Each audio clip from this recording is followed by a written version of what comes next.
tey dañ ko jagale ci biir Octobre Rose bisu hôpital Matlaboul Fawzeyni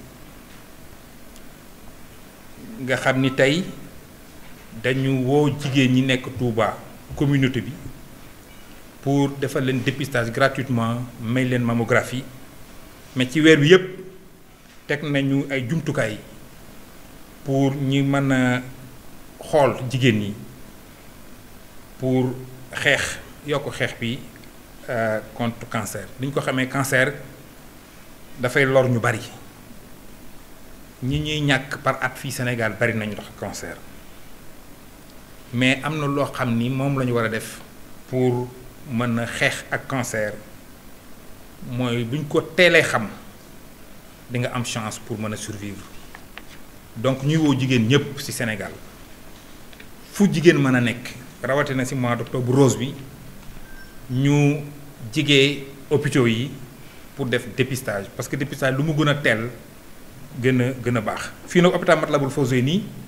dañ ko def suñu xeex pour tous les jours am nañu programme yu ñu tëral ci weer bi ak ñoom docteur Basile ak équipe am ak les médecins ak tout le monde pour que ku fi ñëw ñu mën la taxaw ba pare yombal njëkk yi ci biir weer bi tey moom dafa gratuit mais bëggoon naa nuyu sant personnel bi nga xam ni dañuy def dévouement li ñuy def ëpp romb na seen liggéey heure yi ñuy liggéey romb na seen quantum horaire bi ñu war a liggéey fii dañuy liggéey ba minuit dañuy liggéey ba guddi yenn leen liggéey 2 heures 3 heures du matin parce que jàpp nañu loolu mooy suñu rôle ci société bi donc ñi ngi ñaanaat nit ñi jigéen ñi nga xam ne ñu ñuy déglu bu ñu am lu ñu tiit bu ñu am lu ñu ragal nañu ñëw ci hôpital yi ñu teel leen a saytu teel leen a xool bu ñu leen teelee xool lu leen munti dal yàlla dinañu mën a jàppale pour ñu faj leen mais lu mu gën a teel rek gën a baax jàpp naa ne ñun ñëpp ñoo war a ànd muy entreprise yi muy ñi nga xam ni kilifa yi am baat mën a wax ñi ñuy déglu ñun ñëpp ñu boolandoo waxandoo pour mën a combattre cancer mu jóge ci dëkk bi pour jigéen ñi gën a mën a libéré wu gën a mën a libre maa ngi leen di gërëm di leen sant wasalaamaaleykum wa rahmatullah. lii nga xam ne tey ci taxawal nañ ko tey day puus day puus ab li ñuy wax ab dikk da koy puus ndax bu dee vaccination yi ki xas vacciné wu moom suñu borom dana ko aar ci feebar boobu bu dee consultation bu dee analyse yi ñuy def comme mammographie wala yeneen aide au diagnostic yi ñuy def fii dana tax ñu teel a xam feebar bi ba mën koo dàkkaafu ba kooku bu war na dund 45 50 ans 55 ans dana ci yokkaat 10 ans wala 15 ans kon dafa mel ni bis bi dundal nit la waaw loolu nag bu ñu ko taxawalee fii taxawal ko ci dëkkub Serigne Touba bi taxawal ko ci hôpital bii nga xam ne tey Sëñ Saliou mooy léppam hôpital bi Sëñ Saliou moo joxe ndigal ci ñu def ko moo ko doon contrôler boppam ba mu àgg ci mbaaxam ak xamam addunaam ak bëggam sëriñ bi tax mu yëkkati ko jox ko état président Abdoulaye Wade itam yàlla na ko yàlla yokk wér te gën ko fee yàggal yóbbu ko niveau bi mu ko yóbbu mooy niveau 3 muy hôpital bu nga xam ne social moom kenn ëppale wuñu ko 7 sur 7 la ñuy liggéey 24 sur 24 hôpitaux yi région yi wër Diourbel yëpp ay malade dafay jógee di ñëw fii duñu refuser malade seetlu naa itam bi hôpital bi ubbee ba léegi évacuation sur Dakar ci Magalu Touba amatul te daan am man yàgg naa ci hôpital bi ngir tool àllar bi ma fi sampal sama bopp dafa ko Sëñ Touba kon hôpital bu mat a taxawu la te nun murit nun jullit sax laay wax ndax Sëñ Touba ñëpp a ko bokk nun jullit suñu borom baaxee nanu nu ngoo liggéey baaxee nanu bëggunu alal maanaam yàlla jaral nanu yor benn joxe ko ca kon nag maa ngi ñaan mbooleem koo xam ne kii yaa ngi ñuy gis nga jàppale hôpital waaw jàppale Sëñ Touba la ndax Touba dëkk la bu nga xam ne immigration fi am mais immigration religieuse la dañoo fekk Sëñ Touba ci diineem moo tax bari na ko fi ne koo xam ne kii loxoom jotul ginnaawam. kon nag ñi nga xam ne dañuy bëgg nañoo gën a def lu baax nañ gën a jàppale hôpital ci jox leen garab ci jëndal leen ambulance lu mel ne bus ramassage kii personnel bi noo ngi koy wut ba léegi amaguñ ko waaw ku ci jàpp daal man gëm naa ne Sëñ Tuubaa ngay jàppale te Sëñ Muntaxaa ngay jàppale te Sëñ Muntaxaa mi ngi ci social ndax lu xew ci réew mi loo xam ne lii la aw tiis la yëkkati na dërëm def ca loolu mooy social mais social na nga tàmbalee ci sa wewu tànk nag mooy fii hôpitaux yi de mën naa bari ci rek waaye bii la Sëñ Saaliwu moom nga xam ne ci patrimoine Sëñ Tuubaa la bokk ni mu moomee jumaa ji la moomee fii ndax taalibe yee ko tabax waaw doon fajal sëñ bi lu mu mëntoon a ñàkk muy Sëñ Tuubaa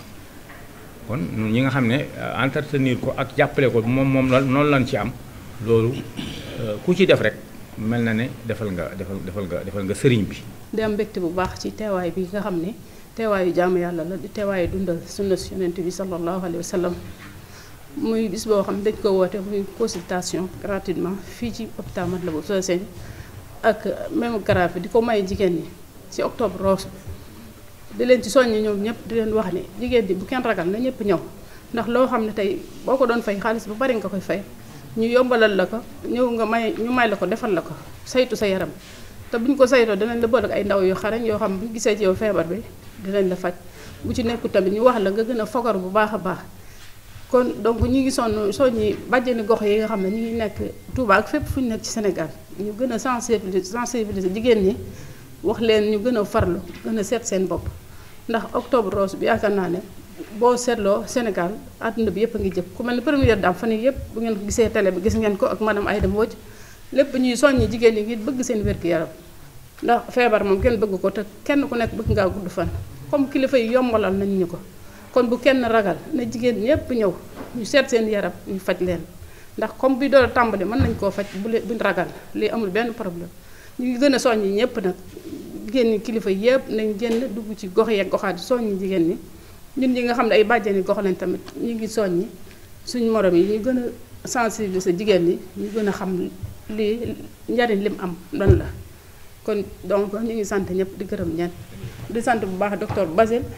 di ko sant di ko gërëm yaakaar naa kuy jigéen da nekk Touba fii xam nga ko ndax nit ku baax la ku fonk li muy def la ku am yërmande ci doomu aadama te man li muy def tamit kon donc ñu ngi koy sant di ko gërëm sëñ Xaadim li mu def kon yaakaar naa ne jigéen ñi Touba yëpp la ko defal ñu ngi sant bu baax docteur ñu ngi lay sant yow di la ñaanal nga dal ak jàmm yàlla defal la tawfeex ak taysir ak personnel bi ñëpp Serigne Bass jërëjëf ndax yow tamit bi ñu fi ñëwee yow la yow yaay woo kilifa yëpp yaa leen di woo ñu ngi lay sant di la gërëm di sant presse bi ñëpp di leen sant di leen gërëm asalaamaaleykum wa rahmatulahi taala. Merci beaucoup. Pour ceux de Touba, je ne saurais vous donner un chiffre parce que tout simplement nous ne sommes pas la seule structure qui gérons les cancers. Mais pour nous ici, je peux vous dire avec ces dépistages quotidiens, nous sommes autour de 30 à 35% des patients que nous recevons pour autre chose chez lesquels on découvre les lésions précancéreuses. Et dans ces lésions précancéreuses, nous avons parfois 15 à 20% des cancers confirmés. C'est pour dire qu'on ne doit pas attendre le mois d'octobre pour venir se faire dépister. Un gynéco qui examine une patiente sans regarder les deux organes, le sein et le col de l'utérus, je pense que ça devient une erreur qu'on devrait oublier. Ça, je lance ça pour nos collègues gynécos. Une patiente peut venir pour les maux des yeux et tu trouves un cancer du col. Il peut me dire j'ai des maux de tête et tu trouves un cancer du sein. Ça veut dire que les yeux ne doivent pas rester sur le motif de consultation. Merci beaucoup. Je ne vais pas évoquer aussi la vaccination des enfants. Oui. Merci beaucoup. C'est bien. La question, elle est très intéressante. Je voulais dire que la vaccination des enfants, attention, vous savez le virus qui donne le cancer du col, il y a au moins 200 souches. 200 souches. Et parmi les 200 souches, il y a quelques souches qui sont potentiellement cancérigènes. Le vaccin qu'on donne ne sont pas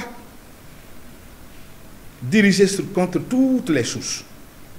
C'est bon de donner le vaccin, mais ça n'empêche pas de dépister. C'est vrai, il y a des produits de croisement. On dit quand on donne contre 45, ça peut aussi jouer contre le 32. Mais je vais vous dire, c'est bon de vacciner. La vaccination, c'est pour les filles de 9 à 14 ans. Mais cela ne veut pas dire que quand elles seront en période d'activité mariée, d'activité sexuelle, cela n'empêchera pas de se faire dépister. Ce n'est pas parce que tu as été vacciné que tu vas fermer les yeux, porter fenêtre, dire que je n'aurai plus jamais le cancer. Voilà le conseil que je peux donner par rapport à ça. Vacciner, c'est bon, mais quand tu seras en période d'activité sexuelle, c'est-à-dire commencer à faire des enfants, des rapports sexuels, il serait mieux de se mettre dans le grand groupe qui viennent toujours se faire dépister. C'est une valeur ajoutée, mais elle n'est pas suffisante pour éradiquer le cancer.